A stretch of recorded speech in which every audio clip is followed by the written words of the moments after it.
Hey everybody, my name is Bill, I'm a cyclist, and this is the Tour de Corn 2022. I go by the name Plant Strong Cycling, that's kind of my thing. You can follow me on Instagram, Plant Strong Cycling. This is me, by the way, this is my buddy Sean. Don't know who that is. But anyways, and I get that name from the fact that I eat plant-based, aka I eat no meat, no dairy, no cheese, milk, any of that stuff. I mean, I'm talking no chicken, no seafood, nothing. And I don't do oil, I don't add on salt, yada yada yada. That's where the name comes from. So I'm super weird. Very sorry about that. I've lost 100 pounds in the past 2 years. I'll show you a before and after picture at the end of this video. Anyways, here we go. So this is the starting part of the Tour de Corn. It is amazing. You got all these people who are super excited to see you send off, and you're in East Prairie, Missouri. So we're in East Prairie, Missouri. Look at this dude's bicycle up here. That's a huge wheel. There is no way he is doing 100 miles on that bicycle. Okay, maybe he will. Who knows? He's in it every year. Anyways, here we go. We're in East Prairie, Missouri. We're starting out the day in the front of the group to do 100 miles. Now, there is a 64-mile option, there's a 35-ish, 30-mile option, and there's a 15-mile ride. So, those who do the 100-mile ride start at the very beginning, and of course their route's a little different because you got to take the scenic tour through all these different towns, which I'm going to show you in these little flyover videos. But it's an amazing ride. There's refill stations for your water bottles, there's rest stops, there's music, corn, obviously, every 10 to 15 miles. So if you're looking for your first century ride, this is the one to do. Because you got all these people. I mean, here, look at these guys. I'm running behind them forever. And then I go up and talk to them. And, oh, by the way, there's no crosswind today. There's no headwind. It's just hot. Here's what I said to them about wanting to ride together. You guys want us to join and help pull and everything? Each other. We're going to ride in a line. This is my buddy Sean's first time to do a 100-mile ride.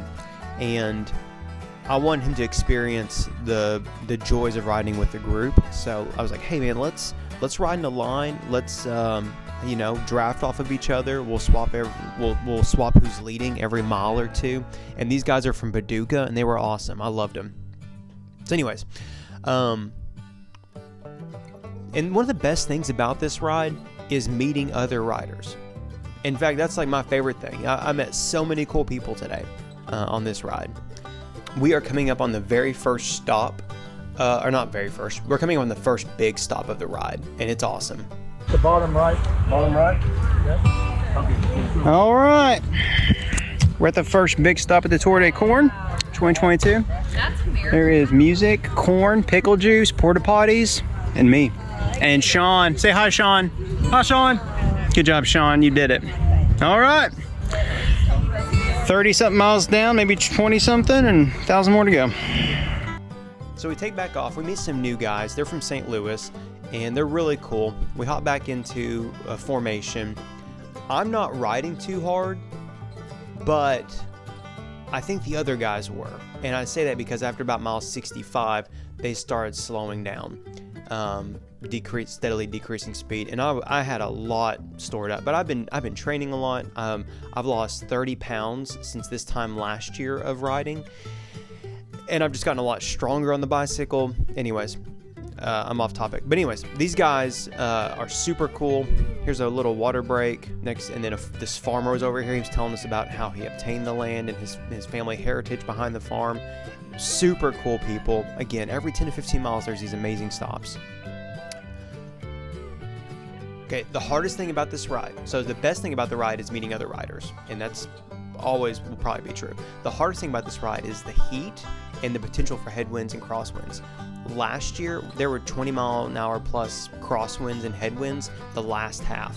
It was miserable. I heard a lot of people who've always finished could not finish last year.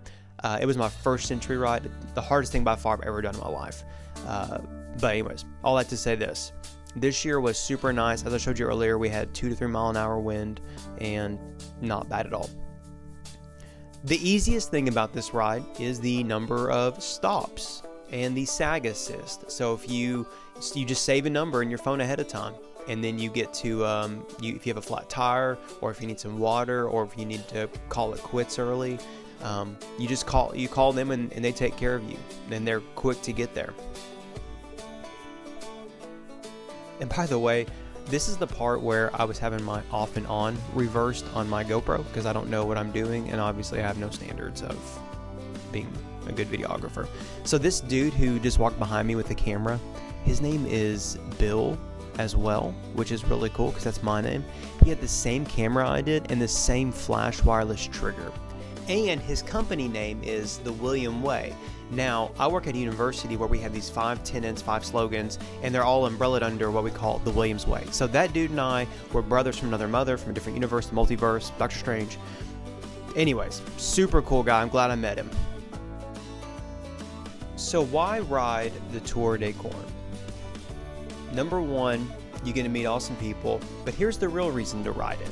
If you want to push yourself to the absolute limit on a century ride, but you're a little scared because you don't know what's going to happen, this is the ride to do it on. It's mostly flat, mostly hot. You have other riders, you have SAG assistants, you have rest stops.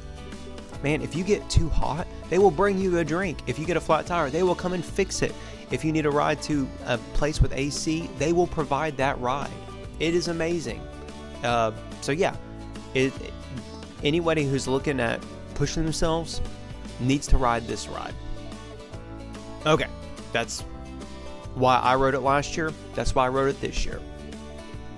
All right, we're about halfway through mile 50-ish, and we're getting into the hills for the first time. There's 1,000 feet of climbing in these 100 miles, and it's all right here. By the way, this dude we're about to pass, he kept showing up in front of us somehow. I think he was a teleporter.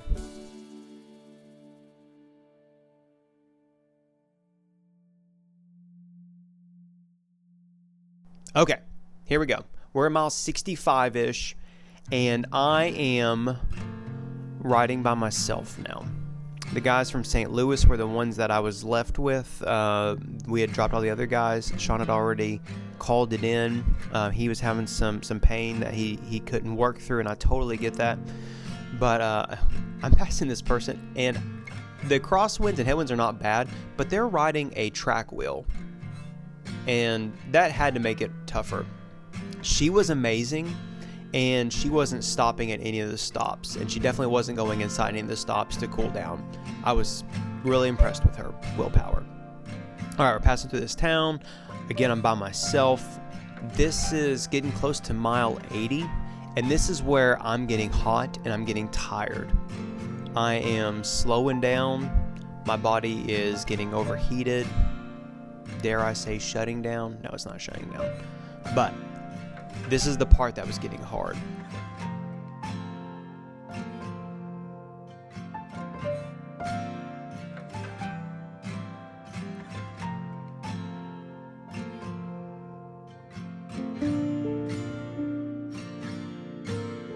The last 35 miles, I was pushing it. I was pushing it hard.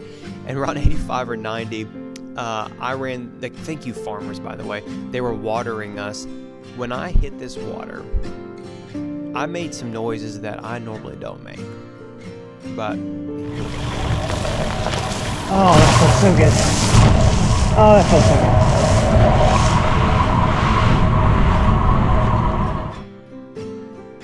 That felt like a breath of fresh air. It was like I was like a new man. So, coming up to this T, people who are going 60 were to go right, 100 go left. I have, I think, maybe 12 miles left.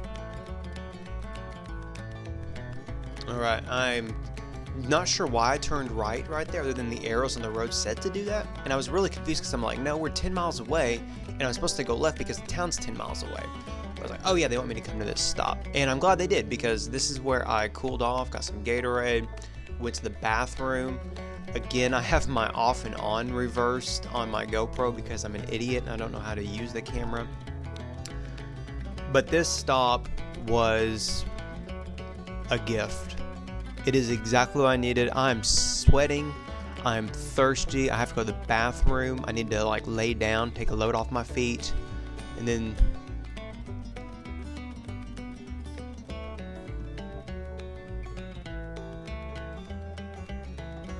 Anyways, I'm back. I'm better than ever. 4 miles back to East Prairie. I'm at mile 95-ish on my phone. And I got really emotional here. Super emotional. Like, I was crying. So thankful, so spent, just depleted of all energy and toxins in my body, probably, even though I don't have any because I'm a super vegan. Oh yeah, about that. So yeah, last year I lost 10 pounds doing this ride. So if you're looking to make friends, if you're looking to push yourself to the edge, and if you want to lose 10 pounds, then you need to ride the Tour de Corn. And there's a festival going on in the town, but by 2 o'clock, they've pretty much wrapped it up. Like, there's not a whole lot going on in the town, whereas there is Friday night and then all day, or all morning Saturday, not all day. I could have kept going at this point though, because I'm, jokingly powered by plants, but I had energy. I started this morning at 155. Last year I started at 189. Oh yeah, and a couple years ago I was 265 plus. That's a beautiful picture of me. So I know it's not a race. It's just a ride, but it was a race for me.